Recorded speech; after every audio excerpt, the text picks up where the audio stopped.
So guys, something has happened here that I was not expecting for Stadia's second year anniversary. And yes, there is game announcements, one for a hunting game, another for a free-to-play title coming in just weeks. Yes, there is announcements for sales, and I think there's even more I'm not even aware about just yet. But what I did not expect was somewhat of a mini roadmap, and this is what I think I'm most excited to talk about in this video. You guys are going to want to be subscribed to this channel so you guys are always up to date with all Stadia news, especially since 50% of you still are not subscribed. So let's start this off with the two new games that have been announced for Stadia. We have Hunting Simulator 2, comes on November 30th, so it's coming pretty soon. Here you're trekking across through Texas, the forest of Colorado, and even Europe as you track down 33 animal species, 33 different ones, with over 160 official weapons and accessories, clothing items. You're going to have your trusty dog alongside with you. The game's an open world and does try to feature as much realism as possible, so if you're a hunting enthusiast, this game's going to be up your alley.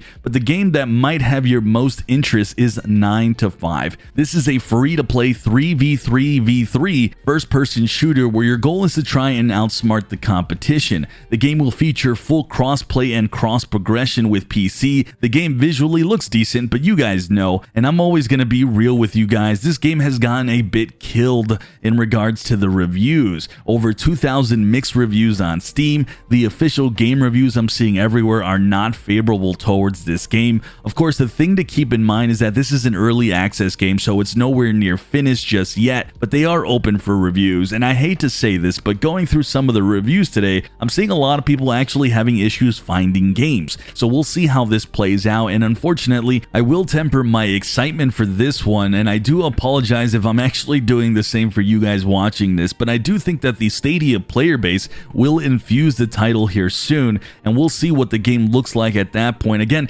looking at this, the gameplay to me looks actually pretty solid, so in a way I'm absolutely looking forward to it. And finally, Stadia Source did get confirmation from the developers of Bluefire that Bluefire Void Maker should hopefully be coming to Stadia, as they do plan on doing it, so not too bad on the games front. Also, the Stadia Premier Editions across the Stadia Store and Google Store will be on sale, so of course stay tuned for that for the anniversary. But I got some pretty big pieces of information on what Stadia has done in 2021, and the truth is, when looked at a vacuum and really expanded outwards, Stadia has done some pretty awesome stuff. Since the first anniversary of Stadia in 2020 until now, we've seen 73 adventure games, including Far Cry 6 and Resident Evil Village, many more trials and demos, and of course we're seeing tons of trials now, 19 titles that have Stadia specific features, and even first on Stadia titles, which I think is all pretty cool. Another thing they wanted to highlight is that 91 games in total have been claimable by Pro, which probably I have all 91, and it says that they are worth over $2,000.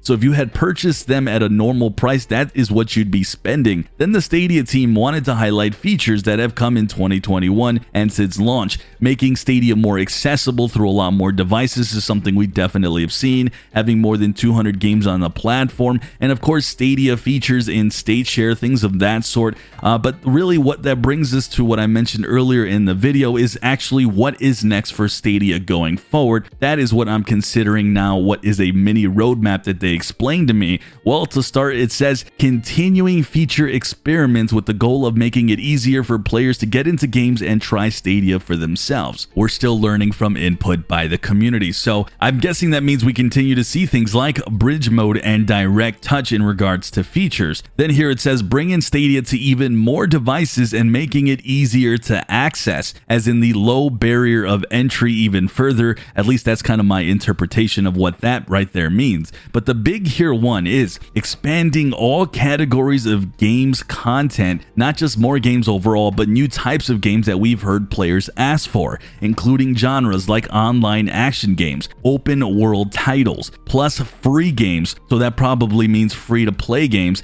and then trials and demos. So again, guys, expanding all categories of games content, not just more games overall, but new types of games. This is huge, guys, because they do mention free games. They mention online games and open world titles, probably the most popular genres just right there. But overall, the plan is for more games, guys. And honestly, this is in stark contrast to certain narratives out there that Stadia is taking a step back. Guys, they are fully committed to bringing more games content content, and I think it's great to see. If you honestly ever watch any of my live streams, this is what I talk about and hear about all the time. Stadia's moves on the surface probably are not going to please tons of gamers that want to see the latest AAA titles on day one, but honestly, no cloud service currently is getting every single game. It's not even close. But trust me, guys, they are all trying, and I mean all the cloud services are trying to get as many games as they can.